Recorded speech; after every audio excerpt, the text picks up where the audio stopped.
Raz sa Laurin Klement zoznámil u Šelinky so signorom Fiatom z Livorna, ktorý túžil poznať krásy Slovenska. Klement ochotne sprevádzal milého hostia na Spiš, do Tatier i do Levoče. Fiat bol taký nadšený, že na leto pozval Klementa aj s rodinou do Talianska. Krásne sa im leňošilo pri mori, ale túta to čoskoro omrzlo. Chcel by som sa trošku poobzerať po okolí. Dobre, ale pozajtra nech si naspäť. A pí len destilovanú vodu?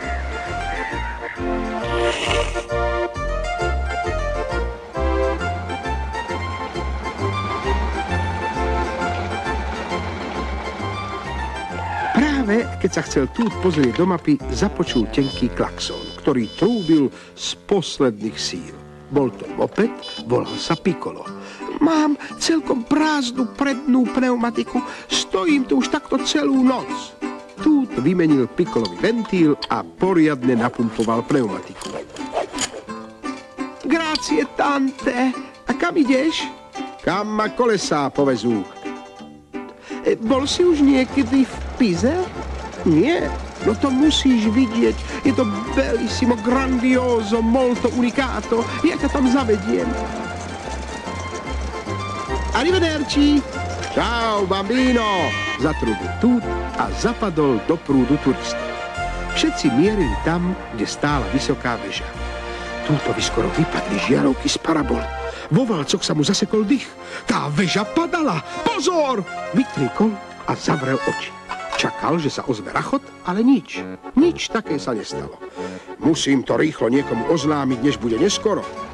Opodiaľ bolo stanovisko taxíkov. Padá väža, pomoc!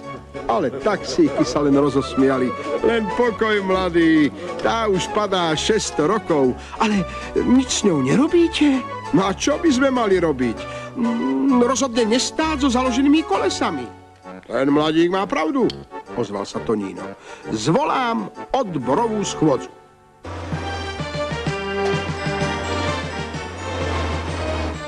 Kamaráti, väža v našom meste padá a nič proti tomu nerobíme. Mali by ste ju narovnať. To je revolučná myšlienka, nadšene trúbili taxíky. Keď spojíme svoje vlečné laná a potiahneme za jeden povraz, to by bolo, aby sme väžu nenarovnali. Ale ako ten povraz dostaneme hore? Pýtal sa Paolo. Ja som malý, môžem tam s ním vyliesť. Bravissimo, deo gracias, chlapčisko šikovné.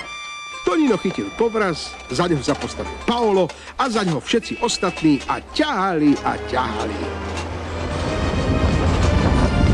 Dokázali sme to! Ráno boli vo všetkých novinách fotografie veže a palcové titulky. Šikmá väža je narovnaná. Ale stalo sa čosi nečakané. Teraz, keď šikmá väža bola rovná ako tisíce iných, prestala byť zaujímavá a nikto ju už netúžil vidieť.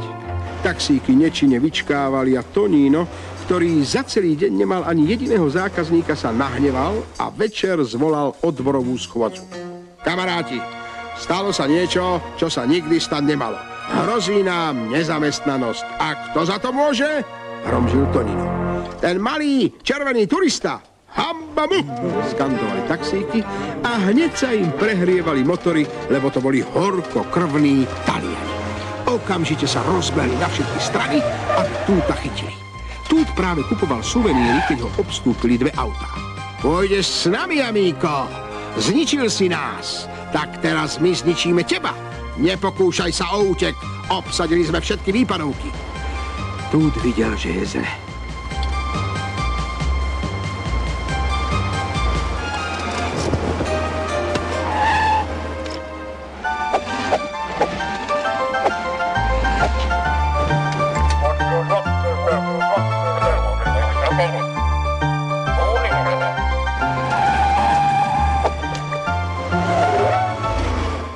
Tu počkám a za tmy sa pokúsim preklznúť von z mesta. Zrazu sa ozvalo známe vrčanie ľahučkého motora. Bol to Piccolo. Ideš ako na zavolanie, vydýchol si Tút a so všetkým sa mu zveril. Zostaň tu, zajdem po vašich.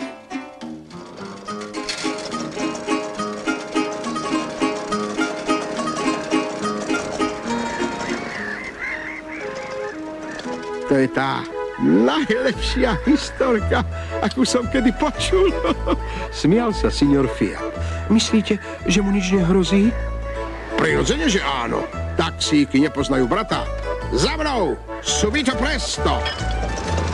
Cestou sa zastavili na stavenisu. Pracuje tu jeden známy autožeriav z Milána. Vezmeme ho so sebou. Lenže autožeriavu sa to nepozdávalo. Molto riskante, opakoval a vrtel žeriavom. Ale moje jediné dieťa je v nebezpečenstve. Jeho život závisí len od vás, signor. Keď taliansky autožeriav zbadal slzy v reflektoroch krásnej dámy, neodolal.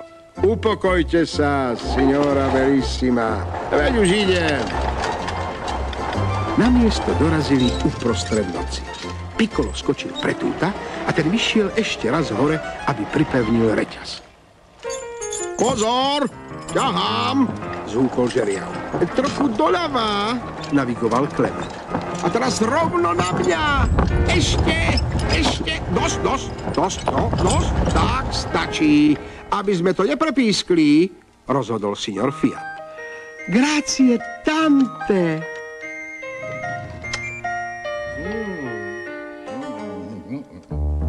Ráno boli noviny zase plné titulkov Šikmá väža, opäť šikmá. Všetky taxíky mali rozhorúčené kolesá, čo nestačili zvážať turistov. Na túta si ani len nespomenuli.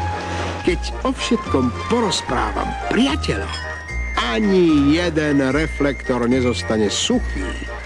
Tešil sa v duchu otec Klement.